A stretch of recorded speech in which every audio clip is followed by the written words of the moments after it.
Tudo bem, pessoal? Vamos continuar aqui o nosso estudo do livro Nos Domínios da Mediunidade.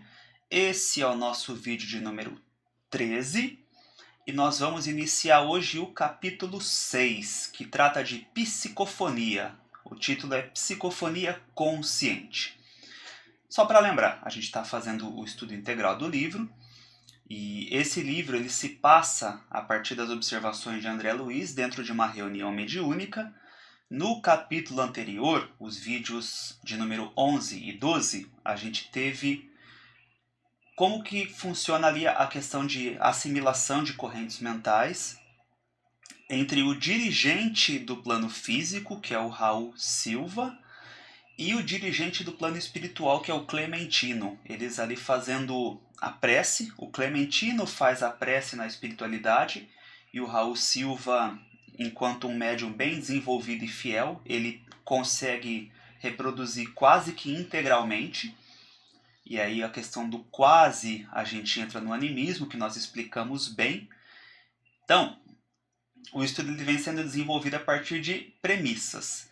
Se esse é o seu primeiro contato, esse capítulo em especial eu acredito que vai dar para aproveitar bastante coisa se você já tem conhecimentos espíritas.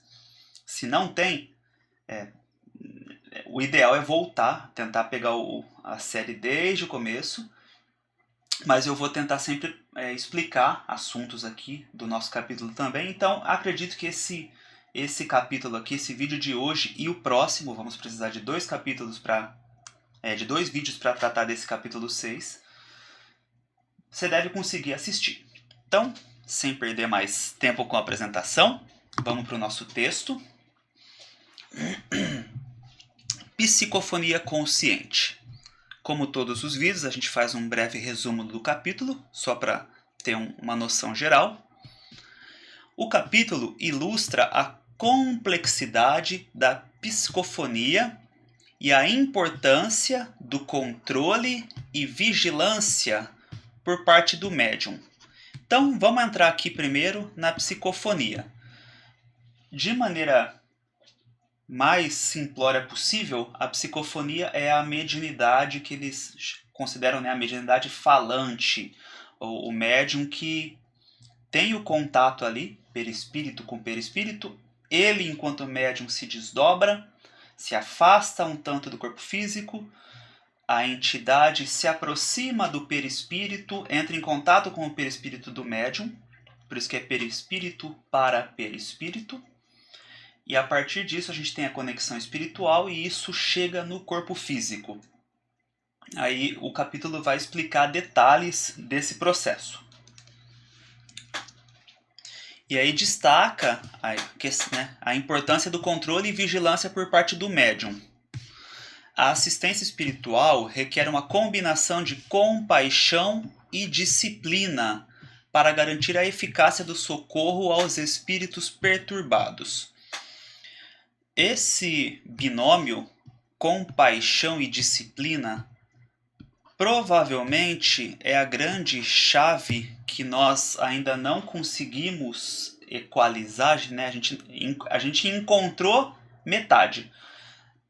O que eu observo assim, enquanto vale para nós na nossa vida íntima, vale para nós na nossa vida social e em todos os âmbitos onde a gente se manifesta. Normalmente, a pessoa que tem a questão da compaixão mais aflorada, ela tende a ser muito permissiva, ela tende a pecar na disciplina. Por outro lado, pessoas que se desenvolveram muito mais no regime da disciplina tendem a ter uma questão de frieza ou de ausência de compaixão. Então, equilibrar compaixão e disciplina, eu acredito que é a grande chave do progresso. Então, se a gente, minha opinião muito pessoal, se a gente pudesse mudar o logo, no nosso caso, a nossa bandeira que tem o logo, se a gente conseguisse equalizar compaixão e disciplina, estaríamos sim, finalmente, caminhando como uma pátria do Evangelho. Se a gente conseguisse esse regime.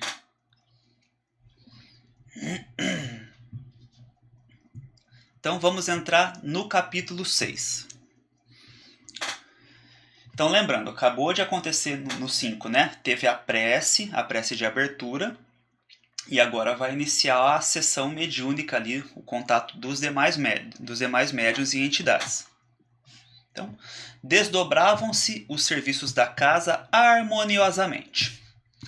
3 guardas espirituais entraram na sala conduzindo o infeliz irmão ao socorro do grupo.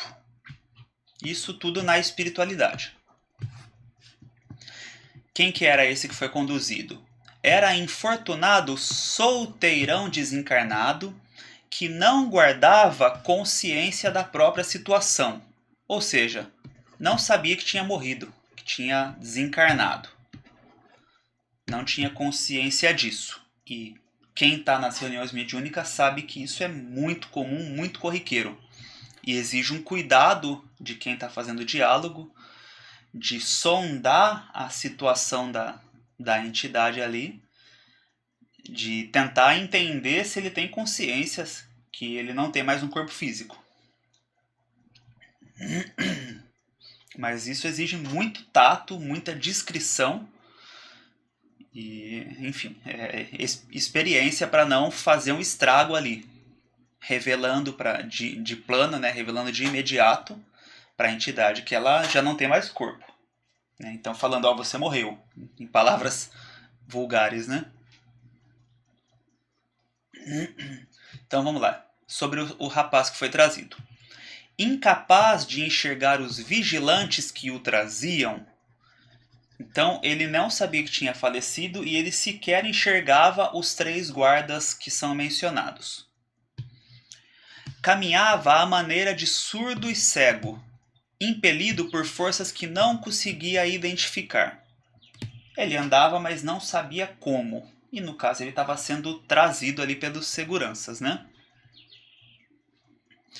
Daí o Aulus, que é o nosso assistente aqui, que é o assistente do André Luiz e do Hilário, ele vai falar. Ele vai explicar. É um desventurado obsessor que acabam de remover do ambiente a que desde muito tempo se ajusta, informou Aulus compadecido. Uma pausa aqui só para a gente categorizar, mas por fins didáticos. Aqui a gente está usando a expressão obsessor. O Aulus falou em obsessor. Convencionalmente, quando a gente está falando de obsessão, a gente está colocando o processo em que uma entidade procura se aproximar e intervir ou se beneficiar de outra sem que haja uma autorização expressa. Isso é tudo muito sutil, tá? Tudo muito difícil. No fundo a gente vai ver que sempre tem sintonia, várias coisas, mas é uma intenção de um para com o outro, uma situação quase parasitária. Essa é a obsessão. A obsessão, ela pode se dar de uma maneira consciente, então, deliberadamente, alguém, encarnado ou desencarnado, decide começar a perturbar o psiquismo ou as energias de outra pessoa, né, de outro ser, encarnado ou desencarnado.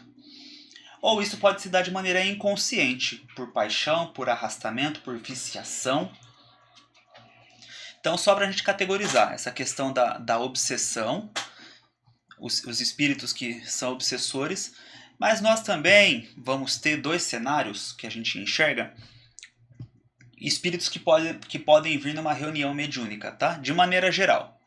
Temos esse que é o obsessor, temos os espíritos em sofrimento, que alguns vão chamar simplesmente de sofredor, que ele não está num processo obsessivo, ele não está se apropriando e intervindo indebitamente em ninguém, e nem sequer no grupo ali. E aí nós temos uma outra figura que é o opositor. Eu chamo assim, opositor, mais para a gente ter uma dimensão, que são entidades que se colocam de maneira contrária à casa, normalmente, né? À casa, ao grupo ou a algumas pessoas.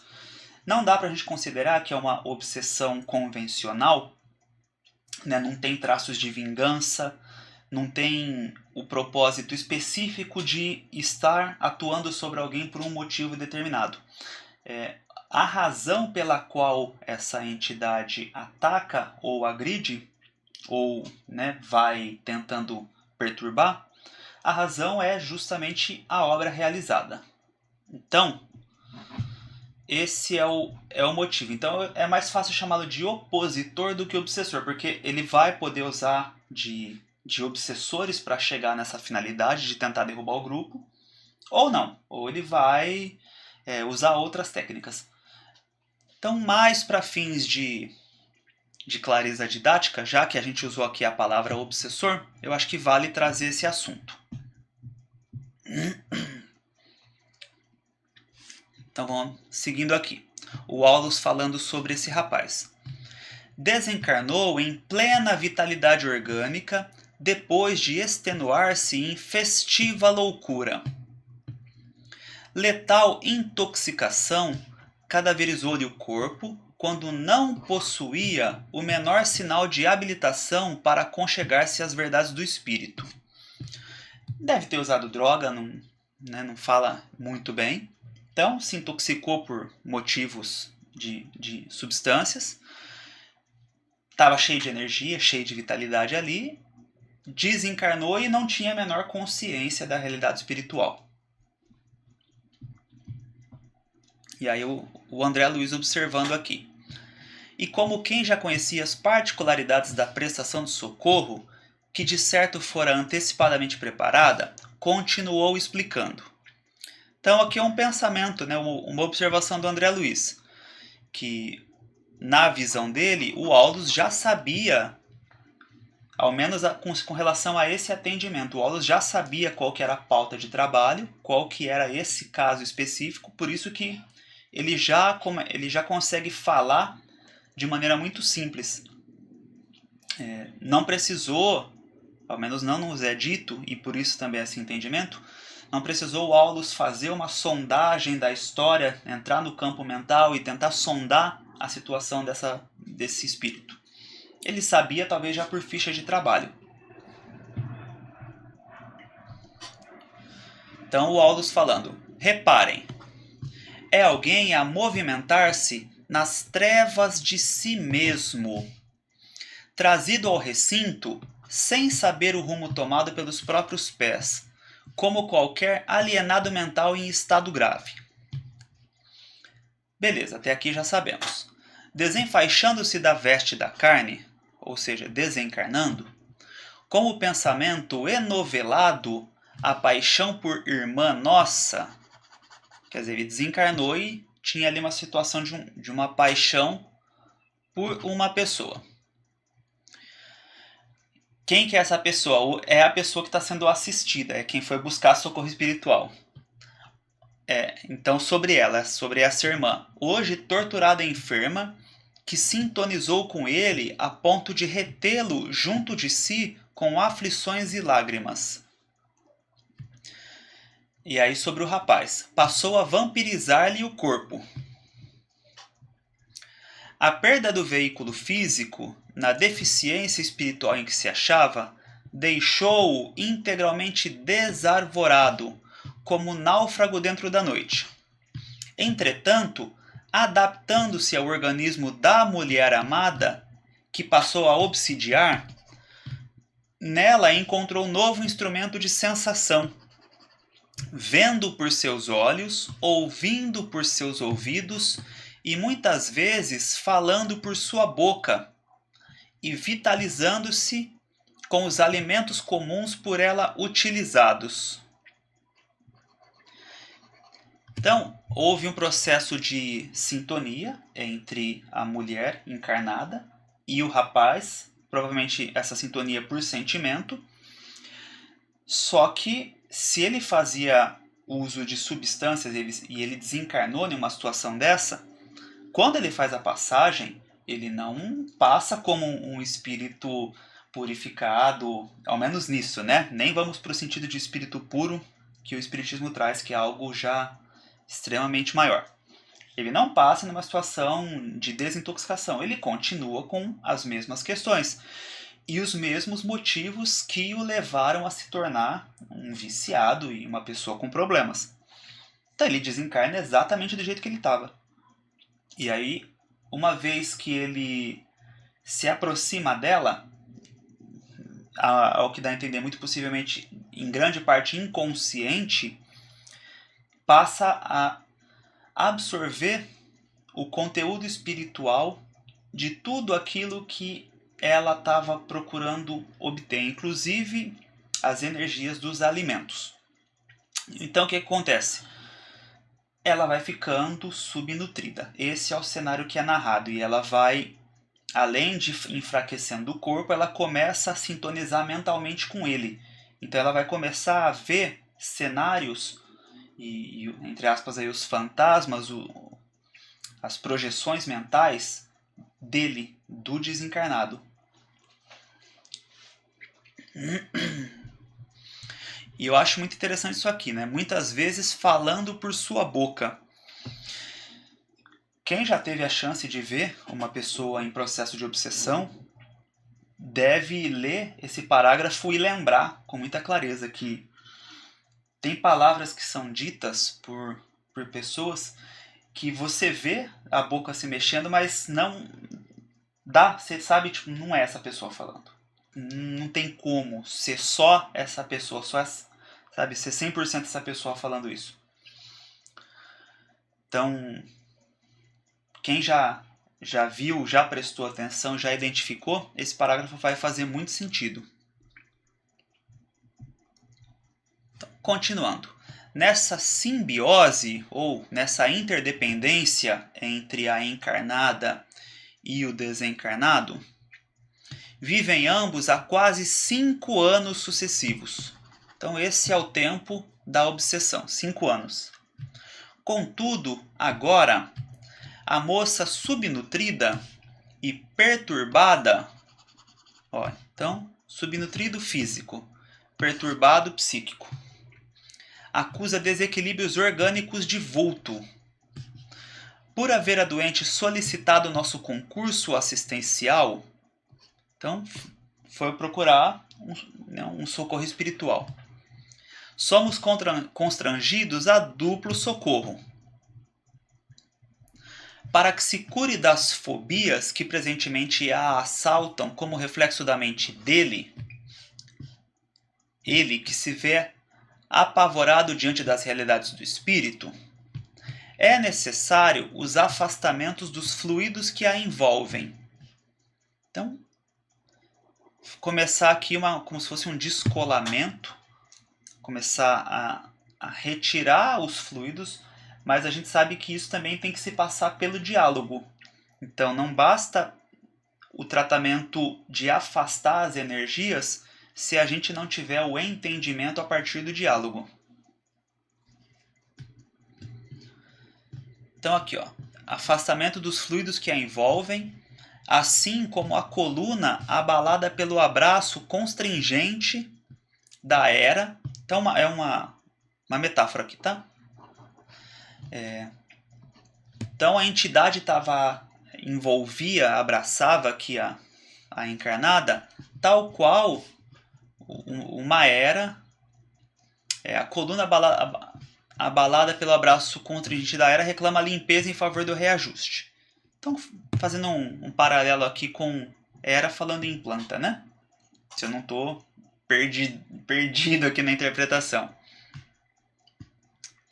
Nesse ínterim, então vamos lá, seguindo na análise. Nesse ínterim, os condutores ou os vigilantes, obedecendo às determinações de Clementino, que é o principal dirigente da reunião espiritual na espiritualidade, os condutores localizaram o sofredor ao lado de Dona Eugênia. Localizaram, tá falando colocaram, tá? E Dona Eugênia é a nossa encarnada médium, não é a obsidiada. A Dona Eugênia já foi falado sobre ela em vídeo anterior. Então eles aproximaram a entidade da médium, ou seja, vai iniciar o transe mediúnico. O mentor da casa aproximou-se dela, da Dona Eugênia, aproximou-se da médium e aplicou-lhe forças magnéticas sobre o córtex cerebral. depois de arrojar vários feixes de raios luminosos sobre extensa região da glote. Então o dirigente espiritual começou a projetar energias e a ativar centros da pessoa encarnada com a finalidade de realizar o transe mediúnico, de auxiliar da melhor maneira nessa situação do transe mediúnico. Notamos que a Eugênia alma, ou seja, o perispírito, né, afastou-se do corpo, mantendo-se junto dele à distância de alguns centímetros. Chamamos isso de desdobramento. Enquanto o visitante, que é o obsessor, amparado pelos amigos que o assistiam, que são os vigilantes, enquanto o obsessor sentava-se rente, junto, inclinando-se sobre o equipamento mediúnico, ao qual se justapunha, colocava juntinho, a maneira de alguém a debruçar-se numa janela. Então, se colocou toda a intenção e o peso, né? O peso, a presença dele junto da médium. Também, muito possivelmente, sem perceber nada do que estava acontecendo. Ante o quadro, André Luiz, falando.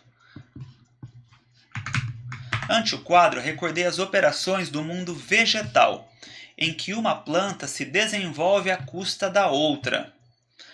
E compreendi que aquela associação, no caso da entidade com a médium, poderia ser comparada a sutil processo de enxertia neuropsíquica.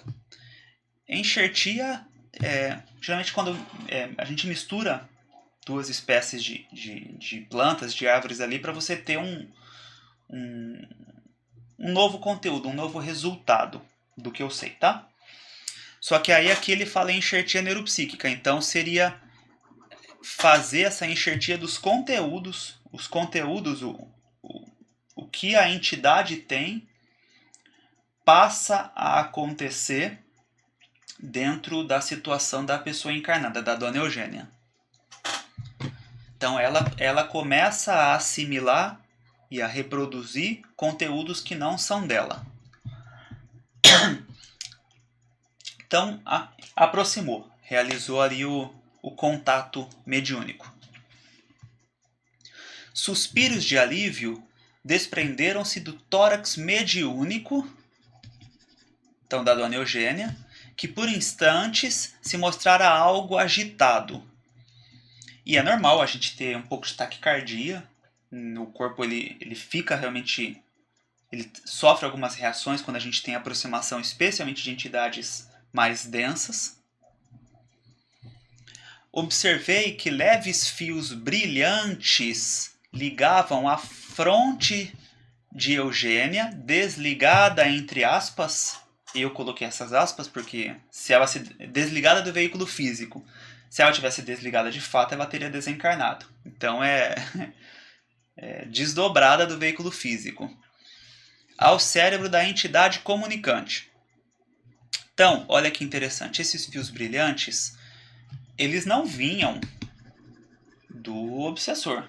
Esses fios brilhantes, eles vinham da Dona Eugênia. Aqui a gente já tem uma questão interessante. Da mesma forma que a entidade influencia no médium, ou na médium, o aparelho mediúnico, o médium ou a médium, também tem condições de influenciar a entidade. Nesse caso, estou percebendo que é praticamente por automatismo, porque é o estado mental dela, é o estado vibratório dela. Como ela tem uma situação positiva, isso chega até ele também. E talvez ele não perceba que ele está sofrendo uma influência positiva dela, mas talvez ele perceba. E, eventualmente, o médium pode também aumentar a sua atuação sobre a entidade. Então, assim, lembrando que a gente pode adensar e tornar mais sutil nossas energias. Nós aqui, encarnados médiums, trabalhadores. Durante o transe mediúnico, a gente também pode aumentar ou diminuir a nossa interferência nessa entidade. Tentando explicar, vai. Da mesma forma que nós fazemos uma oração para tentar elevar o nosso estado vibratório, se a gente está no transe mediúnico e está bem treinado e consciente, uma vez que existe essa ligação, a gente envolve a entidade ali e também faz uma oração se houver necessidade. Porque a gente já vai estar interferindo um tanto a mais no trabalho. A princípio, a gente vai, no mínimo, para que o diálogo aconteça. Porque quanto mais a gente interferir, é possível que maior seja a reação da entidade e aí isso prejudica o diálogo. Então, nós só interferimos se for ou para facilitar o diálogo ou para tentar resolver um problema que o diálogo não está conseguindo resolver.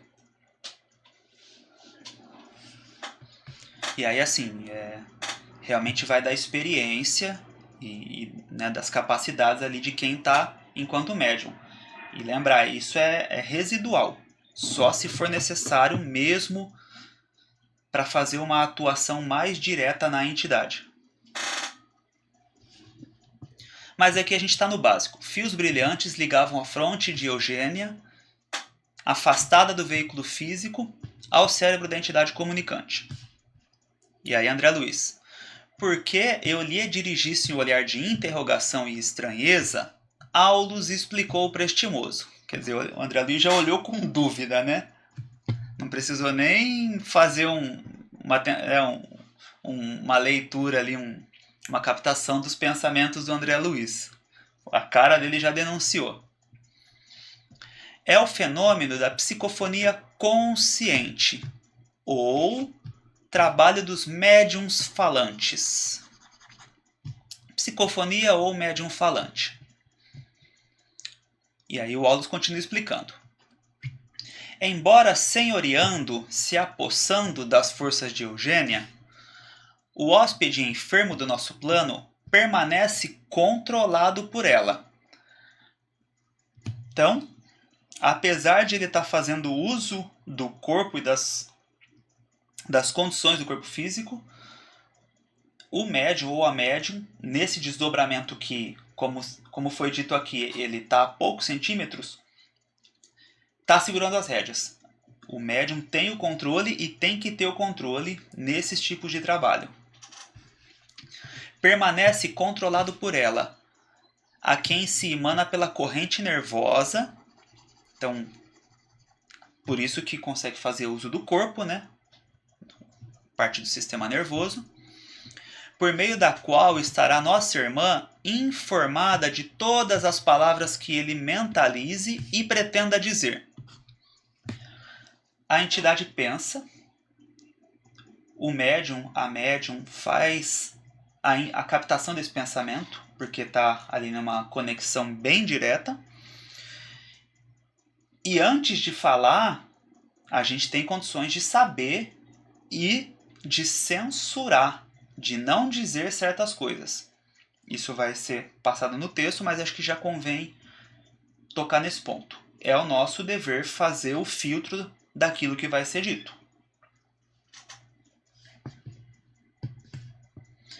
Efetivamente, apossa-se ele temporariamente do órgão vocal de nossa amiga, apropriando-se também do seu mundo sensório, conseguindo enxergar, ouvir e raciocinar com algum equilíbrio, por intermédio das energias dela. Então, aqui também tem uma explicação sobre a importância do transe mediúnico. Isso ajuda na reconstrução, tanto na reconstrução direta, quanto no mental da entidade. Muitas vezes as entidades que chegam em sofrimento, elas esquecem, elas falam, nossa, eu nem tenho mais mão, tipo, tá destruída, o perispírito está muito prejudicado. E esse contato mediúnico ajuda no refazimento.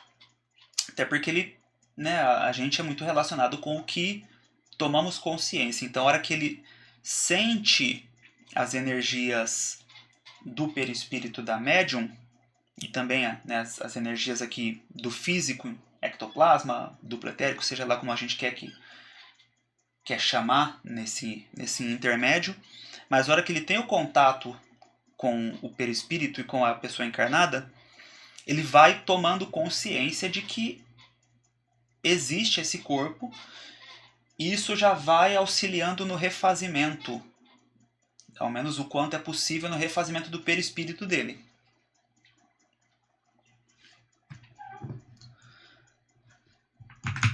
Então consegue enxergar, ouvir e raciocinar com algum equilíbrio por intermédio das energias dela. Mas Eugênia comanda firme as rédeas da própria vontade. Vontade é a palavra forte, tá? Agindo qual se fosse enfermeira, concordando com os caprichos de um doente, no objetivo de auxiliá-lo. Então, enquanto médiums, se a gente está deixando o nosso corpo ser utilizado no transe mediúnico, é no intuito de ajudar a entidade. Não pode ser no intuito de satisfazer nossos caprichos, né? E muito menos o capricho da entidade. A reunião, o transe mediúnico, tem um propósito. E aí a gente tem que pensar o seguinte: vamos imaginar um dia que você está nervoso, aconteceram coisas, vem acontecendo coisas muito difíceis e você está com uma raiva reprimida. E a gente sabe que nosso mecanismo natural de se livrar da raiva é extravasando, é dando vazão a ela e tendo ali movimentos normalmente destrutivos, quebrar alguma coisa, geralmente agredir alguém, é o que mais acontece, físico ou verbal, mas é botar para fora. Então imagina que você está com isso reprimido. Aí vem uma entidade que também está numa situação de raiva, né? Imagina se você entrou em trabalho e aproxima uma entidade que está com raiva. Isso se soma à sua. A chance de você extravasar o seu conteúdo junto com o dela é muito grande. Então, é sempre essa advertência de não entrar em trabalho mediúnico se não estiver minimamente bem. Porque é muito possível que a gente utilize desse momento mediúnico, não dê conta, porque vai estar somando a sua raiva, que já está bem controlada, com uma outra raiva, e aí tudo que a gente quer é dar vazão. Então aí vai ser aquele estrago na reunião, sabe? Então, felizmente não era a situação da dona Eugênia, ela não estava nisso, então ela estava controlando bem.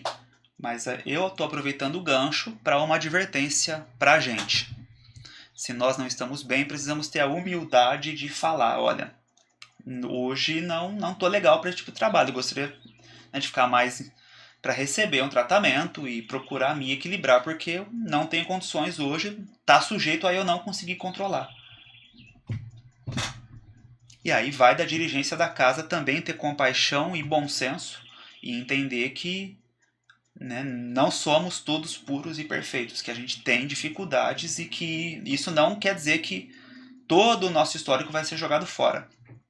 Porque também tem dirigente que adora encostar as pessoas, né? Então vai botar o médium na geladeira por 5 meses, não vai mais deixar trabalhar.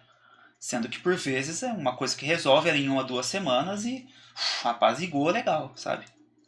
Então a gente tem que ter bom senso dos dois lados. De quem trabalha e de quem está dirigindo.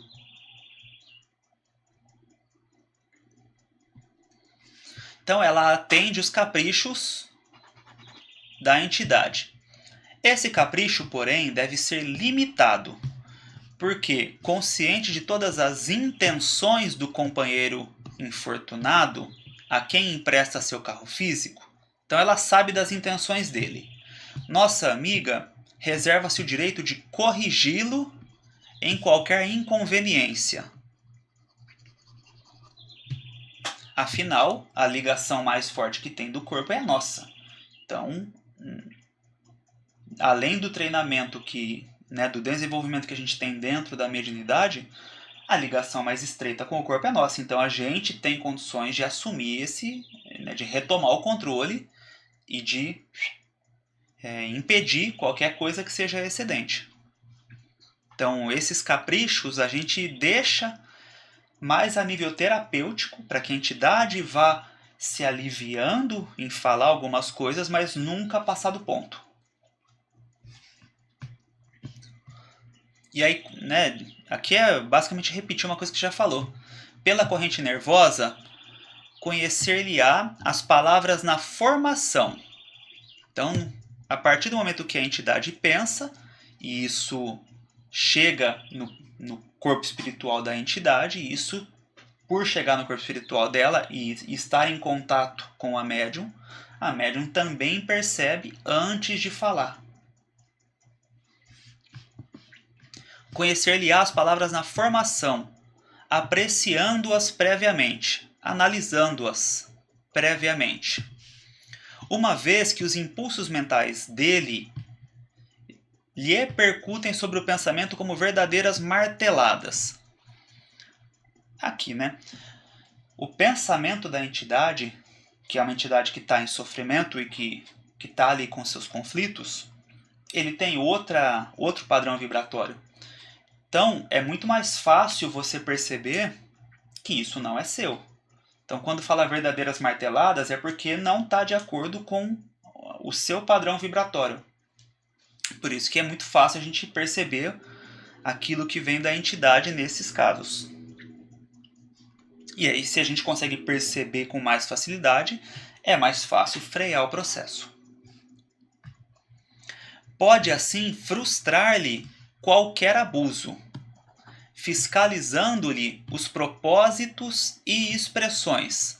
Propósito é o que está dentro, expressão é o que vai para fora. Porque se trata de uma entidade que lhe é inferior, pela perturbação e pelo sofrimento em que se encontra. Então, aqui tem um conhecimento implícito. Nós, enquanto espíritos, especialmente em desenvolvimento dentro de potenciais mediúnicos, nós temos uma espécie de autoridade, de capacidade de enxergar melhor, de dissecar espiritualmente os seres que nos são, com todas as aspas, inferiores no processo evolutivo. Nós não conseguimos adentrar na complexidade dos seres que são superiores a nós, a não ser que eles se permitam expor aquilo que está dentro. Mas é como se fossem tendo barreiras energéticas, espirituais que a gente não acessa. Então, o superior acessa o inferior.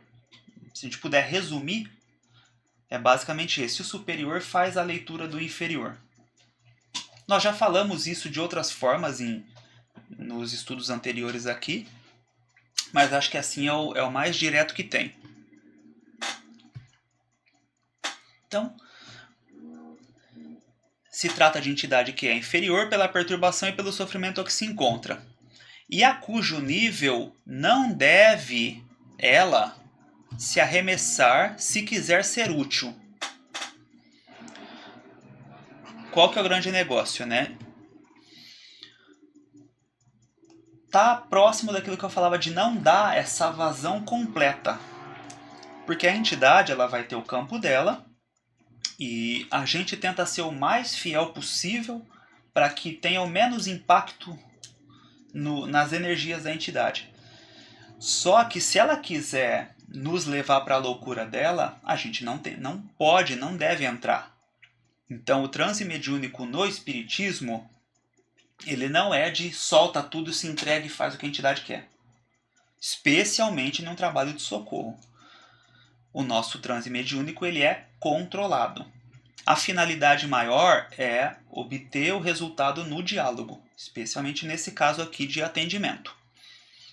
Então a gente não solta tudo, a gente solta com controle e a gente não mergulha nos dramas e no padrão vibratório e nos impulsos da entidade. Eu gostei da palavra arremessar-se, né? Dá a sensação de pular num penhasco e não tem mais volta. Então, deixa eu ir de cabeça nesse processo aqui. E é aquela coisa, né? Você tá com raiva, a entidade tá com raiva, fala, quer saber, agora que eu vou mesmo, agora que eu vou fazer o que tem que fazer.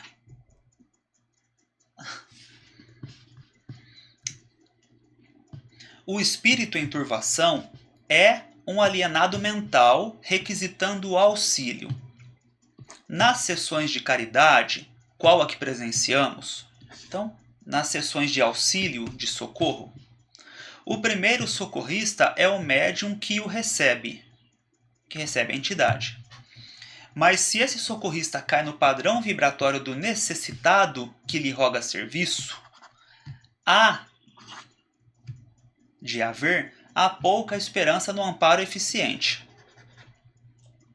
Então, se a gente entra no padrão vibratório da entidade, aí são duas pessoas que vão precisar de tratamento, né, de assistência, o médium e a entidade. O médium, portanto, quando integrado nas responsabilidades que esposa, que possui, tem o dever de colaborar na preservação da ordem e da respeitabilidade, na obra de assistência aos desencarnados. Então, preservação da ordem e do respeito, permitindo-lhes a livre manifestação apenas até o ponto em que essa manifestação não colida com a harmonia necessária ao conjunto e com a dignidade imprescindível ao recinto. Eu fiz aqui apontamentos de ordem filosófica, que a filosofia também é parte do espiritismo, apesar de estarmos no estudo mediúnico, mas acho que nos cabe fazer essas pontes a todo momento. Quem viu, acho que está mais fácil a gente normalmente lembrar do Nosso Lar, mas isso está em texto. O André Luiz ele retrata situações de pessoas que não podiam entrar e andar livremente em Nosso Lar, dado o desajuste psíquico e energético. Porque se essa entidade estivesse lá, ela poderia perturbar toda a ordem e todo o equilíbrio de Nosso Lar. Então, a não ser que ela estivesse na Câmara de Regeneração, sob cuidados para tratamento, a presença dela dentro da colônia, nas áreas livres, ela seria um problema para a colônia.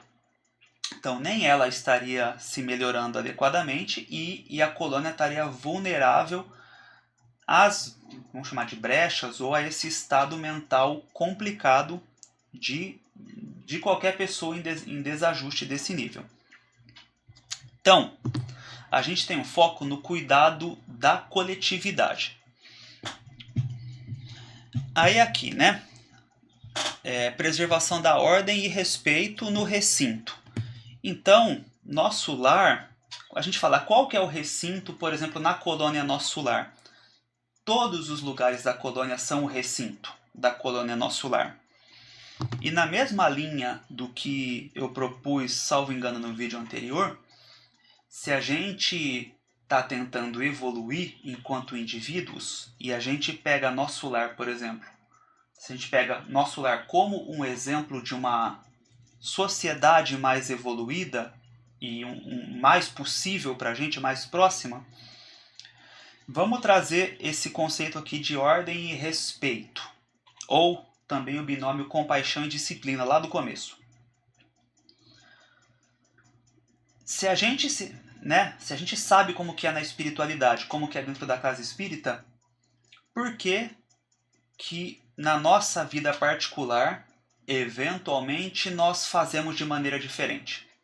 Então, a gente sabe, né, uma questão de ordem, de respeito, existe até muito ataque que as entidades fazem, né, ataques verbais, de chamar nós espíritas de hipócritas. Vocês pregam uma coisa aqui, mas lá fora vocês fazem totalmente diferente. E conheço muitas casas que são exatamente assim e vai. Então, a hipocrisia é um traço humano e nós espíritas não fugimos deles. O problema é que a gente sabe como que tem que ser, só que fora a gente faz diferente. E aí podemos pensar em todos os meios. Hoje em dia, o meio mais comum é os meios digitais, né? Redes sociais e como um todo. Canais aí em que a gente coloca para fora o que a gente pensa. O ponto principal, né, é que nós esquecemos de que todos os ambientes devem ser um ambiente de respeito e de equilíbrio. e que nós devemos nos colocar de uma maneira, né, que não prejudique o todo, que não cause uma perturbação no conjunto, né, que não colida com a harmonia necessária ao conjunto. E aí fica uma provocação filosófica, né? Que a gente adora invocar a liberdade de expressão, mas será que nós, pelo menos vamos falar para nós espíritas, tá? Será que realmente a gente deve ter a liberdade de expressão se a nossa expressão está sendo utilizada para perturbar, para causar desordem no conjunto, na coletividade? Então, né? Essa é uma pergunta genérica. Aí a gente pode tentar esmiuçar, falar, tá, mas o que é desordem? Mas isso está sendo para o bem, isso está sendo para o mal? Daí nós vamos entrar em outras análises. Mas tomando o espiritismo não para os outros, mas para nós, não para a gente censurar os outros, mas para o nosso autocuidado, eu acho que a gente precisa trazer esse conhecimento para a nossa vida. Então, se somos médiums, ou se estamos nesse processo, ou se venhamos a ser, mas se a gente entende isso que está sendo estudado, fica o pedido, o convite, mas é mais um pedido, para que nós treinemos também esse filtro de controle, de respeito e de harmonia nos ambientes em que nos expressamos, em todos os locais onde a gente coloca a nossa fala, a nossa escrita, a nossa comunicação. Então seria pensar em todos os locais como se eles fossem a extensão da reunião mediúnica. Eu faria o que eu estou falando ou o que eu estou desejando fazer, eu faria isso dentro do centro? Não, dentro do centro não. Mas e por que fora do centro faço ou, né, estou ali fomentando uma vontade, uma ideia de fazer algo? E por vezes, né, começando a chegar próximo de fazer. Então é o nosso filtro, vamos usar esse filtro para nós mesmos, um autocontrole, procurando a harmonia do conjunto. A gente sabe, lógico, a gente sabe que na nossa vida social, material, o conjunto ele é desordenado e objetivamente não está em nossas mãos botar ordem em tudo isso, né? Isso vem de planos maiores e oficialmente temos instituições e devemos procurar fortalecimento para que haja um avanço. Então, se as coisas se resolvessem de maneira fácil, Jesus teria ido por outro caminho. Ele não teria se deixado ir para a cruz, ele teria falado, não, agora eu vou resolver daqui. Deixa comigo que eu tenho autoridade e eu vou fazer. E vai lá e fazia a revolução de outro jeito. Fazia a revolução material. Mas a revolução que ele propôs, ela é espiritual. Então, temos que ver se somos cristãos, se estamos no passo espiritual ou se estamos como rebeldes no campo material.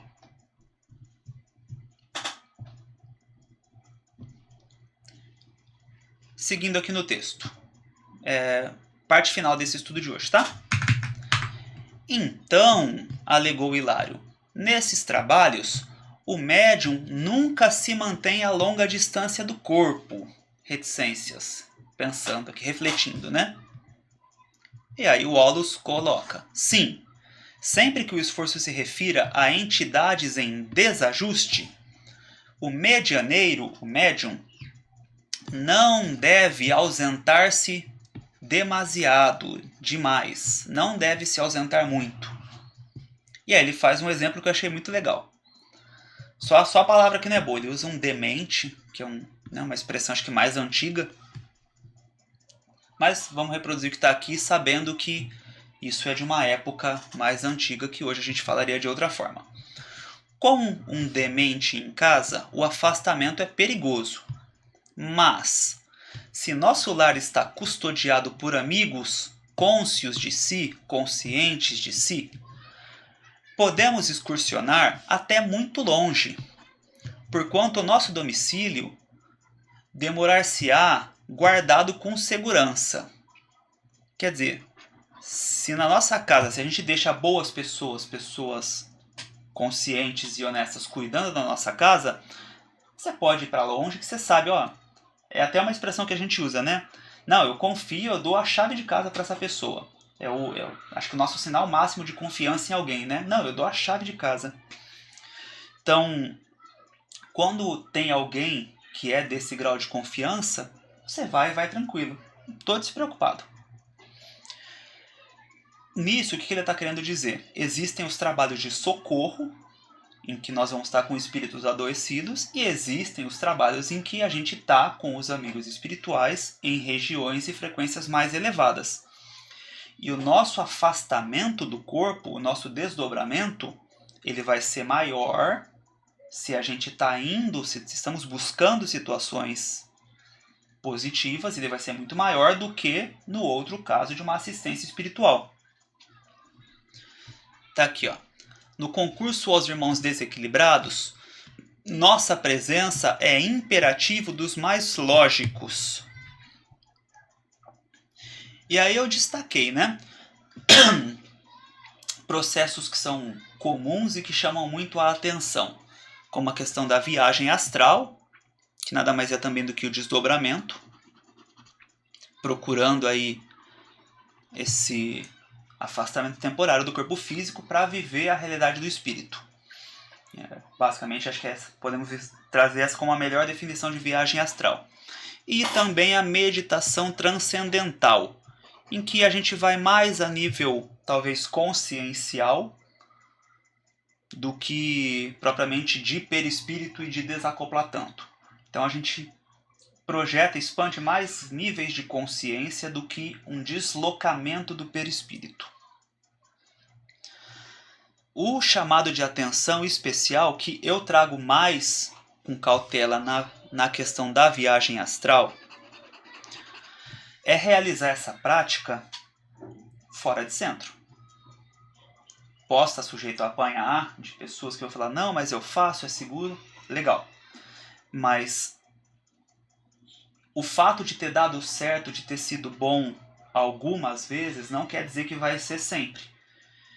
Uma vez que você tem esse afastamento em um ambiente que pode não estar tão protegido em um período X, se você está numa situação difícil, se você está numa fase difícil, sua vigilância cai, né, as vibrações estão mais baixas e possivelmente você vai estar mais vulnerável a ataques. Você vai querer realizar esses processos de um desdobramento maior e até mesmo eventualmente a meditação e querer colocar a consciência em outro lugar. Às vezes, se não, né, no caso da meditação, se às vezes não tinha um processo obsessivo, pode ser que você desperte, que você toque coisas dentro de você que ainda não estavam prontas para serem tocadas e a partir disso se instale sintonia para uma obsessão, ou mesmo nesse desdobramento de viagem astral, pode ser que você volte mal acompanhado. Então, é mais um pedido assim de atenção, porque eu sei que as pessoas gostam de fazer, é bem comum isso. Então, é um pedido de atenção e cuidado. De novo, se não está bem, na mesma situação do médium aqui, se não está bem, não faz. Minha recomendação, tá? Se não está bem, faz oração. Sabe? As pessoas muitas vezes esquecem que o simples, ele é eficaz e muito eficaz. Então, as pessoas não botam tanta perspectiva, não se satisfazem com uma oração. Ah, não, é pouco. Muitas vezes, não, oração é pouco. Quero mais, quero experiências. E nesse querer experiências, negligencia o básico, a premissa que é a oração. Então, eu acho que a gente tem que ser, de novo, honesto e avaliar. Porque não é brincadeira. Qualquer coisa que a gente procure fazer fora do corpo, e especialmente fora de um centro, você está se colocando a riscos. E aí tem que ver o que vale a pena. Vale a pena ter uma experiência mística, que pode ser real ou ilusória? Vale a pena essa experiência à custa aí do seu equilíbrio espiritual como um todo, das suas companhias espirituais?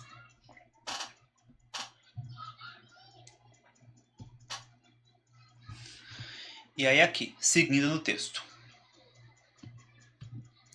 fitou Eugênia, quer dizer, olhou Eugênia preocupada e vigilante, ao pé do enfermo que começava a falar e sentenciou. Então, Aulus observou e falou: se preciso, nossa amiga poderá retomar o próprio corpo em um átimo, em um instante. Acham-se ambos num consórcio momentâneo, em que o comunicante é a ação, é o que externaliza, mas no qual a médium personifica a vontade. Então, se ela não quiser, ele não faz. Se ela não quiser, não verbaliza ali no corpo físico. Em todos os campos de trabalho, é natural que o superior seja responsável pela direção do inferior. Praticamente um complemento do que a gente já falava, né?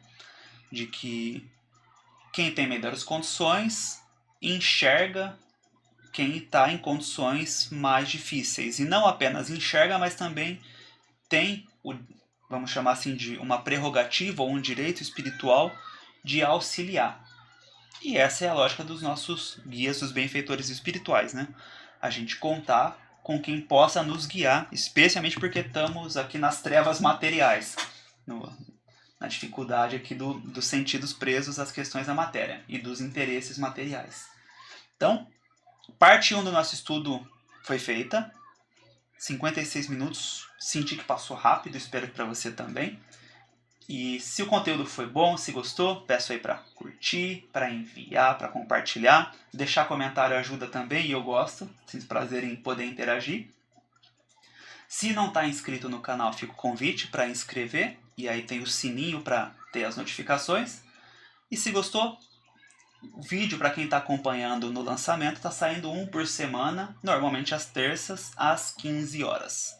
Então, agradeço a companhia, agradeço a atenção e até o próximo estudo. Obrigado, um abraço.